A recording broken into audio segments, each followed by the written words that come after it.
खबरों में बने रहने के लिए बेल आइकन दबाएं और फर्स्ट इंडिया न्यूज को सब्सक्राइब करें। के बाद एक बार फिर से आप सभी का स्वागत है। कोरोना के कहर में अपनी रोजी रोटी गंवा चुके पर्यटन ट्रेड से जुड़े लोगों और उद्योगों को जल्द ही राज्य सरकार बेल आउट पैकेज दे सकती है। दरअसल सरकार सीएम गहलोत की मंजूरी के बाद 3 महीने के पैकेज की घोषणा कर सकती है। ये रिपोर्ट आप देखिए।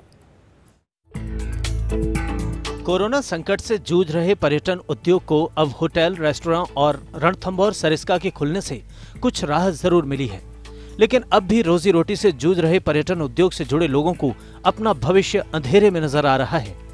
दरअसल सूबे में करीब 10 लाख से ज्यादा बेरोजगार हो गए हैं, जो प्रत्यक्ष या परोक्ष रूप से पर्यटन उद्योग से जुड़े थे।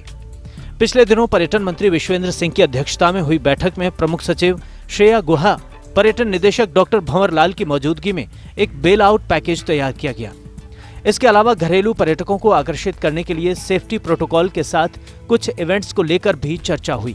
हमने अभी एक छोटी सी शुरुआत की थी, जिसमें पर्यटक स्थल 1 जून से खोलने की जो अनुमति थी वो राज्य सरकार से प्राप्त करके 1 जून से हमने पर्यटकों के लिए स्थल खोले हैं। इसमें शुरुआती रूप से जो हमारा विचार वो था कि एक तो पर्यटक स्थल पे क्या प्रोटोकॉल होंगे, उसकी भी एक पूरी तरीके से ड्रिल हो जाती है, और साथ ही साथ में अगर लोकल टूरिस्ट आएंगे तो कॉन्फिडेंस बिल्डिंग मेजर है, जिससे कि आने वाले दिनों में जब डोमेस्टिक ट्रैवलर एटलीस्ट जब आने लग जाएंगे तो उनमें कॉन्फिडेंस बूस्ट रहेगा कि राजस्थान 1 तारीख से अपने मोन्यूमेंट खोल चुका है, और यहाँ पे लोगों की आवाजाही जैसे धीरे धीरे हम पिछले 2 दिनों के आंकड़ों की बात करें तो भी इसमें लोकल ट्रैवलर्स हैं जो मोन्यूमेंट्स पे जा रहे हैं, उनकी संख्या में भी इजाफा हो रहा है। देखा जाए तो प्रदेश की अर्थव्यवस्था काफी हद तक पर्यटन पर निर्भर करती है। ये एक ऐसा सेक्टर है जिससे प्रदेश में सर्वाधिक लोगों को प्रत्यक्ष या परोक्ष रूप से रोजगार मिला हुआ है। ऐसे में कोरोना की वजह से इन सभी लोगों की रोजी रोटी पर संकट खड़ा हो गया है।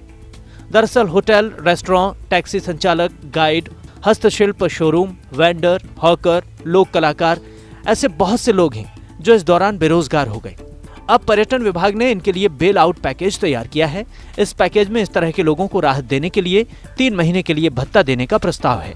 इनको 3 महीने तक 1500 रुपए महीने दिए जा सकते हैं। इसके अलावा केंद्र सरकार के आत्मनिर्भर पैकेज के तहत एमएसएमई सेक्टर में होटल उद्योग का भी एक पार्ट कवर हो रहा है, और 10 करोड़ तक के व्यवसाय करने वालों को इस पैकेज के तहत लाभ मिलेगा। इसके अलावा राज्य सरकार से एसजीएसटी में 1 साल तक छूट देने, बिजली पानी के बिल में राहत देने और आबकारी नीति में भी छूट देने का प्रस्ताव है। टूरिज्म सेक्टर को देखते हुए एक तो हमारी सरकार से ये कोशिश है कि हमारे जो स्टेक होल्डर्स हैं उनकी कुछ डिमांड्स हैं। भारत सरकार ने जो आत्मनिर्भर पैकेज की जो घोषणा की है उसमें कुछ ऐसी चीज़ें हैं जो एमएसएमई सेक्टर्स से रिलेटेड हैं। उसमें टूरिज्म ट्रेड को कुछ फ़ायदा मिलने की उम्मीद है।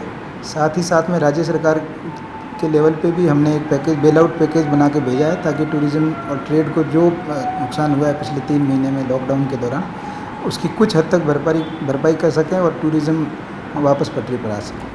कुल मिलाकर कहा जा सकता है कि 2.5 महीने तक कोरोना लॉकडाउन में रहने के बाद प्रदेश में पर्यटन स्थलों को खोल दिया गया, लेकिन ऑफ सीजन और कोरोना की दहशत के बीच कोई खास उम्मीद नहीं जगी है।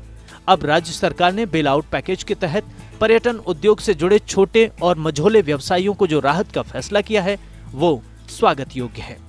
उम्मीद है इससे रोजगार खो चुके लोगों को कुछ राहत तो जरूर मिलेगी और लोक कलाकारों के घर फिर से आबाद हो सकेंगे। फर्स्ट इंडिया न्यूज के लिए जयपुर से निर्मल तिवारी की रिपोर्ट।